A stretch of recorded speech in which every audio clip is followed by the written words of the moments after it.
Hello everyone. This is our book BEGC 134 Reading the Novel. We are discuss about The Awakening by Katachopi novel. We have already done three units about this novel, and today we discuss about last unit, that is unit number 8, critical approaches to the awakening, feminist, socio analytical others. आज हम इसके बारे में अच्छे से पढ़ेंगे। इसमें मैंने आपके लिए इम्पोर्टेंट क्वेश्चंस जैसे मैं करा रही हूँ हर चैप्टर वाइज, इसमें भी हमने वैसे ही किया है। तो हम देखते हैं कि इसमें कौन कौन से इम्पोर्टेंट क्वेश्चन है इस वाले चैप्टर में with answers. First question is define feminist approach to the awakening, कि जो अवेकनिंग हमारी नॉवल है उसमें फेमिनिस्ट अप्रोच क्या है ये हमको बताना है। Feminism is commonly thought of as a tool for educating society on the right of a woman. मतलब जो फेमिनिज्म है वो एक थॉट है, एक टूल है जिसको टूल के रूप में हम यूज़ कर लेते हैं। वो दिखाता है कि जो सोसाइटी है वो हमारी एजुकेटेड है क्योंकि वो वुमेन्स के राइट के प्रति वो अवेयर है। It teach that a women is equal to a man in every civil और सोशल अकॉर्ड्स। वो हमें ये बताता है कि जो वो हमें सिखाता है, हमको टीच करता है कि वो वुमेन्स हैं वो भी इक्वल हैं मेंस के, हर एक तरीके से वो हमेशा इक्वल हैं। Simone de Beauvoir was a French writer and philosopher. She wrote novel monographs on philosophy, politics and social issues, essay, biographies and autobiographies in several volumes. तो जो साइमन डी बेवियोर्स हैं वो एक राइटर है, फिलोसफर है। उन्होंने बहुत सारी नॉवेल्स लिखी हैं, मोनोग्राफ्स पे लिखे हैं, फिलोसफी पे, पॉलिटिक्स पे भी लिखा है, सोशल इश्यूज़ पे भी लिखा है, ऐसे बायोग्राफीज़, ऑटोबायोग्राफीज़, मतलब उन्होंने बहुत सारे वॉल्यूम्स में लिखे हैं ये सब। She is now best known for her metaphysical novels के लिए वो जाने जाते हैं या वो जानी जाती है। Kate Chopin novel the Awakening explore the boundaries that kept women for expressing themselves and ever being their true self. जो कैटाचोपिन के नॉवल है ये बताती है सारी वो हर बाउंड्रीज को वो पार कर देती है। ये वाली नॉवल बताती है कि वुमेन अपने आप में ही वो अपने आप को ही एक्सप्रेस कर सकती हैं और वो अपने आप में ही सब कुछ सबको बता सकती हैं। The main figure Edna Pontellier becomes a very influential figure in feminism through her valiant attempts to live and awakens life that she never had the chance to previously. वो बताना चाहते हैं कि जो इसमें जो हमारी एडना है, जो कैरेक्टर है, वो चाहती नहीं कि जैसे मैंने चेंज नहीं किया अपनी लाइफ में तो वो पहले की तरह भी चेंज नहीं करेगी वो अपनी लाइफ में। और वो हमेशा मतलब अपने आप को ही वो ठीक मानती है और चाहती है कि जो मैं चाहती हूँ मैं सिर्फ वही करूँ। थोड़ा बहुत और है इसके क्वेश्चन के बारे में ही। Edna attempts in obtaining feminism autonomy was greatly thwarted by the restriction that bourgeois society placed on gender roles. वो कह रही है कि जो एडना है वो अटेम्प्ट करती है फेमिनिज्म ऑटोनॉमी को बहुत अच्छी तरीके से, और वो बताना चाहती है कि कैसे जो पूंजीपति जो हमारी सोसाइटी है वो कैसे जेंडर रोल को वो एक साथ एक प्लेस पर रखने में वो नाकाम हो गई है। यहाँ पे ये बॉर्गेजियस है, इसका मतलब होता है पूंजीपति, और ये थ्वार्टेड होता है, इसका मतलब होता है नाकाम रह गई है हमारी society. It was common knowledge that women were meant to serve one purpose, कि एक पर्पज़ के लिए ही रखा जाता है लेडीज़ को सिर्फ, and one purpose only being obedient हाउस वाइफ्स, कि ओबीडियंट हाउस वाइफ बने वो, यही पर्पज़ होता है हमारी सोसाइटी का, पूंजीपति सोसाइटी का। ये था हमारे फर्स्ट क्वेश्चन। तो देखते हैं हम second question. Define socio analytic approach to the awakening. किस वाली हमारी जो नॉवल में द नॉवल अवेकनिंग है, इसमें सोशो एनालिटिकल अप्रोच क्या है ये बताना है हमको। Socio analyse is a body of idea developed by Australian physician Sigmund Freud and continued by others. मतलब किसने ये वाला साइको एनालाइज जो ये थ्योरी है किसने दी थी? सिगमंड फ्राइड ने दी थी, जो कि ऑस्ट्रेलिया के एक फिजिशियन है। और उसके बाद इसको अपनाते जा रहे हैं हम सब। It is primarily devoted to the study of human psychological functioning and behaviour, although it was also can be applied to society. इसमें क्या रीड करते हैं हम, क्या स्टडी करते हैं? ह्यूमन का फंक्शन के कैसे वो काम करता है और उसका बिहेवियर।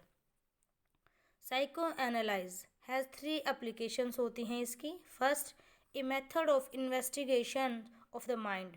सबसे पहले में माइंड को इन्वेस्टिगेट किया जाता है। Second, A system set of theories about human behaviour. A system set कर लिया जाता है ह्यूमन्स के बिहेवियर को लेके। Third, a method of treatment of psychological और इमोशनल इलनेस। ट्रीटमेंट किया जाता है इमोशनल इलनेस का और साइकोलॉजिकल इलनेस का। ये 3 इसके एप्लीकेशंस है साइको एनालाइज की।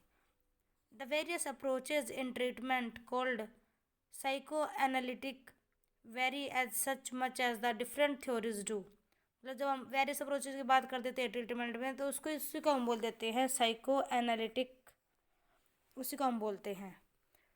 In addition, the term refers to a method of studying child development. Main reason क्या है, मेन क्या बोलते हैं, इसका मीन से होता है टू स्टडिंग चाइल्ड डेवलपमेंट, को स्टडी करना कैसे बच्चा डेवलप कर रहा है। आगे देखते हैं हम इसी आंसर को अभी। The psycho analytical approach to literature drive from the word of the Australian Sigmund Freud, a psycho analyst by profession. He developed a language that described a model that explained a theory that encompassed human psychology. मतलब उन्हें ये बता रखा है Sigmund Freud के बारे में ही कि वो क्या थे। वो एक मनोवैज्ञानिक थे जिन्होंने ही मतलब भी बताया है कि हमको कैसे कैसे ह्यूमन के हम बिहेवियर को हम उसको ट्रीट कर सकते हैं। उन्होंने ये सब हमें बताया है। He was the pioneer of psychoanalytical criticism. He identified 3 components of the human psyche, that is id, ego and the superego. ये उन्होंने बताया है। तो चलो क्वेश्चन का आंसर ये है। इसके अलावा हम इसमें ये भी ऐड कर सकते हैं कि इस वाले चैप्टर में मतलब हमको क्या देखने को मिलता है, ऐसा साइको एनालिटिक अप्रोच क्या देखने को मिलती है, जैसे कि एडना के बारे में कि उसके माइंड पे कैसे क्या कुछ फ़र्क पड़ता है जब वो उदास रहती है। मतलब वो अपनी लाइफ से सेटिस्फाइड नहीं रहती है तो उसके माइंड में क्या चलता है। मतलब इस टाइप से भी हम इसमें और ज़्यादा एड ऑन हम कर सकते हैं। ये वाला हमारे चैप्टर का लास्ट क्वेश्चन है। Analyse the awakening from the point of view of symbolism. मतलब इसमें बहुत सारे सिम्बल्स यूज़ किए गए हैं। हमने इससे पहले मैंने आपको एक क्वेश्चन और बताया है इस सिंबल्स के बारे में ही। ये थोड़ा सा इसमें ये वाला क्वेश्चन थोड़ा सा हमने थोड़ा लॉन्ग ले रखा है, उसी का ही पार्ट बोल सकते हो आप इसको। देखते हैं हम इसको अभी। The awakening is a novel full of symbolism. Within each narrative segments there is often a central and powerful symbol that serves to add meaning to the text and underline some subtle points Chopin is making. बता रहे हैं कि कुछ symbols ऐसे हैं awakening novel में जो कि मतलब सेंट्रल पावरफुल सिंबल हैं इस वाले नॉवल में हमारे, जो कि हमारे टेक्स्ट को मीनिंग देते हैं और जो मेन पॉइंट्स हैं उनको दिखाते हैं, जो कि चोपिन द्वारा लिखी गई नॉवल है इसमें। Understanding the meaning of this symbol is vital to a full appreciation of the story. मतलब कि यदि हम समझ लेते हैं इसके सिंबल्स को तो ये हमारे लिए बहुत एक अप्रिशिएशन की बात होगी स्टोरी के लिए। Here are listed some of the major symbols with explanation of their import. मतलब यहाँ पे कुछ सिंबल्स हैं जिसको मैंने आपको अच्छे से बता रखा है, देखिए आप अभी। First is art. Art become a symbol of both freedom and failure. ये हमारा सबसे पहला सिंबल है आर्ट, जो कि फ्रीडम और फेलियर को मतलब दिखाता है। Second is bird. Bird are major symbol image in the narrative. ये मेजर सिंबल हैं। They symbolize the ability to communicate, जैसे कि एक मॉकिंग बर्ड और एक पैरट बातें करते हैं वैसे। And entrapment of women, the two birds in cage, the desire for flight, the pigeon house.